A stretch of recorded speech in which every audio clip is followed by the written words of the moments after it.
In 1776, Adam Smith wrote The Wealth of the Nations, which is considered a masterpiece of modern economics.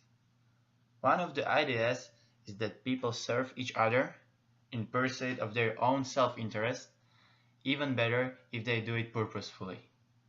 On the other hand, individual wants to achieve only its own benefit, and mostly this individual makes things more effective for himself than if those things would serve the entire community. In studying Smith's book, The Wealth of Nations, we can see many concepts that have become very useful in today's world. I have done research on Adam Smith, and according to the webpage Britannica, Adam Smith was a Scottish philosopher, political economist, and university professor. His most famous work is the book The Wealth of Nations and the concept of an invisible hand of the market. Also, I learned about him in the University of Economics back at home, and I took some economic classes even here where we utilize his concepts.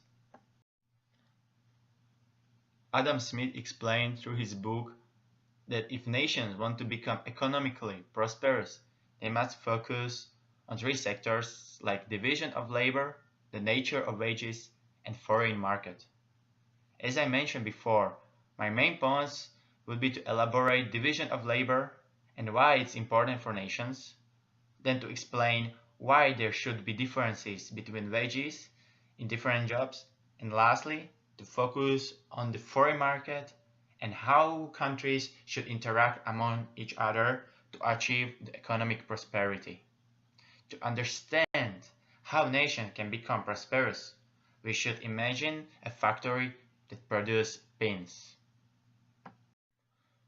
Before Adam Smith wrote this book, this pins factory employed, let's say, 50 people to manufacture pins. So every employee made the entire process of producing a pin by himself. But according to Adam Smith, there would be an increase of productive powers of labor if one employer is focusing only to a certain part of the process. There would be a reduction of time to prepare a pin if every employee has a certain job, so a factory could produce more pins in one day than before. Moreover, as it is written in economic discussion, some processes of an organization are so long that cannot be completed by a single worker, or he/she would require more time to complete the processes. If there is a lot of processes needed to finish a product, there would be reduction of time because worker stays in one position and do not waste time to move to the other position. Also, every employee has different skills. So someone could produce 1 or 2 pins and another could produce more than 20 pins per day. So if worker focuses only at a certain part in the process of producing a pin, this worker can faster obtain necessary skills to do his job more effectively, because it is only thing that the worker must do, for example, to put pins into packages. Workers also save time if they do not need to go from one station to the other, because they are doing one specific thing. To increase prosperity of the nations, Adam Smith also looked to the nature of wages. If we give every employee different tasks in producing pins, we must consider the wages too. If we do not, every employee would do only the easiest tasks. This would lead to shortages in some other jobs, but according to Schmidt, workers and employers would naturally follow their own self-interest. Labor would be attracted to the jobs where labor was needed most, and the resulting employment conditions would ultimately benefit the whole society. The factory owners decided to pay workers in the hardest task the most money and the workers in the easiest task less.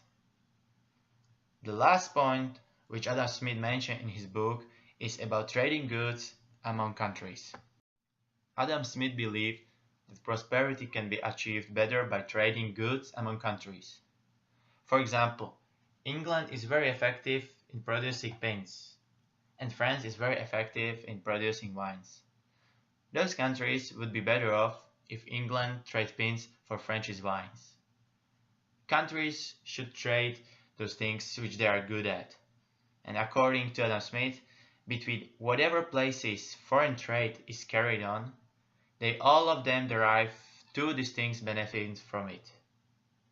It carries out the surplus part of the produce of their land and labor, for which there is no demand among them, and brings back in return for it something else for which there is a demand.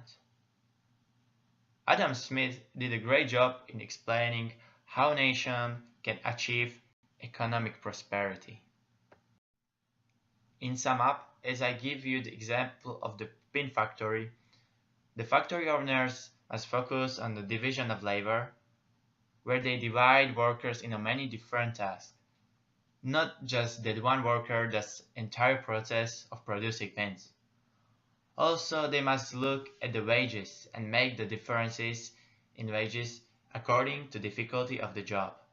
Lastly, from the point of view of entire nation, nations should trade goods and services which they are good at. Adam Smith provides theories focused on three parts of economy, like division of labor, the nature of wages, and foreign market, where he is showing how nations can become economically prosperous. And according to the book The Wealth of Nations by Adam Smith, we can say that he deserves to be named the father of economics.